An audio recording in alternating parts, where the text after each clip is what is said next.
Hey everybody, welcome back to another episode of Gonzaga Nation. Christian Pedersen joined. You don't care about me. You want to talk to Dan Dickau. Dan's here to talk about some Gonzaga news because we are here to embrace all Gonzaga players, current, past, former, present. Dan, the next thing up on the summer docket is the NBA draft. So you have got a lot of coverage coming out over the next couple of weeks. We've got some great plans for all this, but let's start at least Gonzaga centric today and give the people the latest on what is going on with the Gonzaga players in the draft. Because you've talked to a couple different analysts, and it seems like maybe the tea leaves are coming clear, and there's a couple of things that you sort of can predict will happen. I don't know. You are the analyst, so just give us the latest on the Gonzaga guys in the NBA draft process.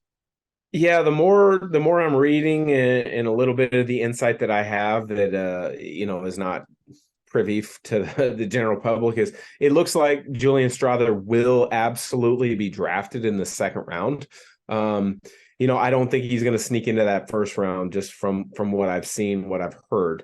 But he should be getting drafted. I would imagine it's between that 35 and 50 range. And this is where, it really doesn't matter, quite frankly, because at that point, it's all about fit. There is going to be a lot of trades, I think, happening in these next couple of days. I wouldn't be interested, or I wouldn't be surprised to see a number of trades during the draft itself. And so that's where it doesn't matter if you're drafted 35 or 50, 59, 60 in the second round. If the team that drafts you has an idea for how you can make their basketball team and or kind of be a two-way player between the G League. And many times, teams will trade their second round picks because they're viewed as assets in the future. So, I would imagine Julian Strawther will be between 35 and 50. That's what I'm saying. Now, Drew Timme, I haven't seen anywhere he's crept up above about that 45 slot. I still personally think he's going to get drafted. But again, it goes back to, fit, opportunity. So if he and his agent is having conversations, his agent is having conversations between possible teams that are towards the second round of the draft. And this is where a lot of fans don't understand and realize it because, I want my guy to get drafted. I want a draft pick from my school, my university. That's all good and fine. And that actually helps for promotions. It helps for, beating of your chest to your school. Hey, we had this many draft picks. But at that point, in people aren't going to understand this. If somebody is between that 50 to 60 range and you might not get drafted, your agent might call every team at that list and say, don't draft my guy. Don't draft him. And you might say, why? Well, the reason is there might be a free agent opportunity for your client that is better than being drafted in the second round and the clout that comes about it because, maybe that team between 50 and 60 drafts you, but they don't really have a plan for you. They just want your rights. You could tell a team, don't draft me. I want to go undrafted, and then have your pick of what you feel is the best fit as a free agent. So I do think Timme's going to get drafted, but if he's not drafted, I don't think it's the end of the world because then that allows him to see what are my 2 or 3 options as a free agent. Maybe there's more. I don't know. What are the options as a free agent? And then go down the list with your agent and figure out they play this style. They play this style. The roster looks this way. The roster looks this way. They have a first round pick at the same position as me. Probably not good. So you can kind of sift through all of the things that need to be considered as a free agent. And then possibly you either go to summer league or you sign a non-guarantee as a undrafted free agent about what would fit you best. So I do think Timmy's going to get drafted. I would love to see him get drafted, but then I would not be surprised to see him not get drafted because of telling teams not to draft him because he wants to pick his opportunity in free agency, if that makes sense. It does make sense, and it seems like you can understand both points of view where, yeah, it is hype and it's cool and it sells the school of we've got 20 draft picks over this many years or this, that, the other. But getting drafted for drafting's sake versus landing at a team that actually wants and needs you and has a spot for you, it seems like you would always want to take I want to go to the job that wants me and needs me and has a use for me instead of just being at the bottom of a depth chart just to say you were their second round draft. I'm with you 100%. We got And this is where a lot of players, their families, their agents, their workout guys, they get so skewed. Do you want to be drafted, or do you want to have a career that has longevity? Many players get drafted and they lose their work ethic. They lose their love of the game. They lose that passion. They lose the edge to allow them to have a long career. Now, many guys that are undrafted or late second round picks, that fuels the fire that helps them, figure out, hey, what was the reason I wasn't drafted earlier? Or they get put in a position where they're able to maximize their opportunities, and then they carve out a long career.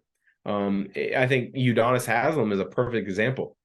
Dan Haslem and I got to do it. I got to show you exactly what I was looking at. This will be the first ever screen share in Gonzaga Nation history.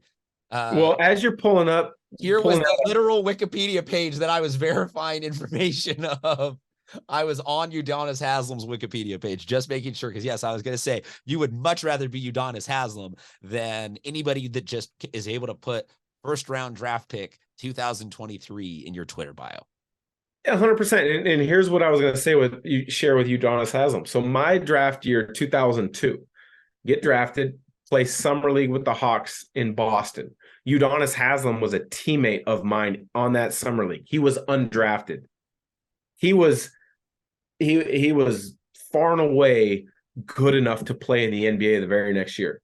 There was no roster spot with the Hawks. And this is what a lot of people don't understand. There was no roster spot with the Hawks. But he went and played unbelievably well in summer league in Boston. And I didn't know the industry. I didn't know the business at that point, and I didn't know why. But I'm like, I remember telling my agent, like, Udonis Haslem's unbelievable. I don't understand why he wasn't drafted. I don't understand why we're not even having him into training camp. It was a numbers game.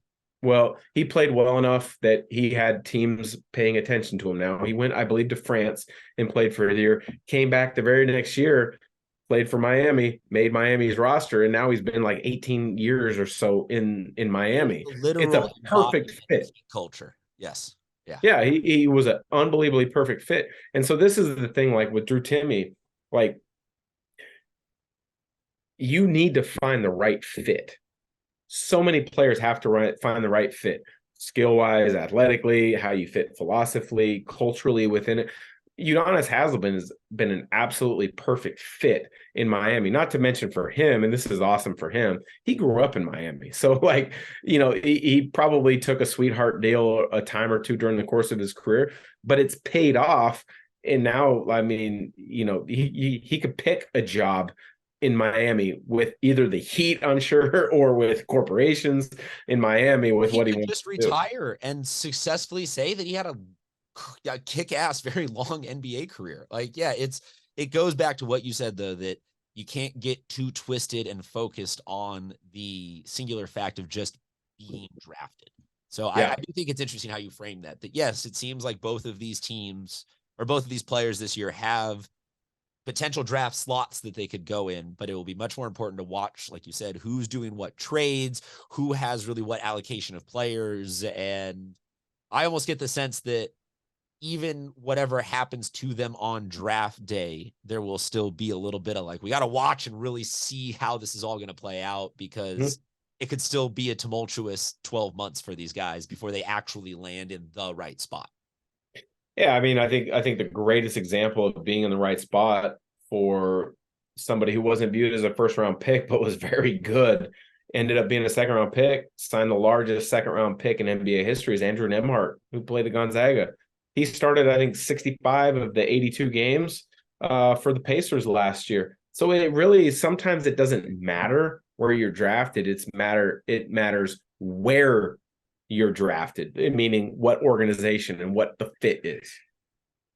It's a really interesting way to look at the draft. That's the Gonzaga players. There's a ton more from the WCC. It's going to be a pretty good year. It's going to be a great year. Let's be honest. It's always a great year whenever the WCC is represented in the NBA draft. Dan's going to have a bunch of coverage of that coming out the rest of the week.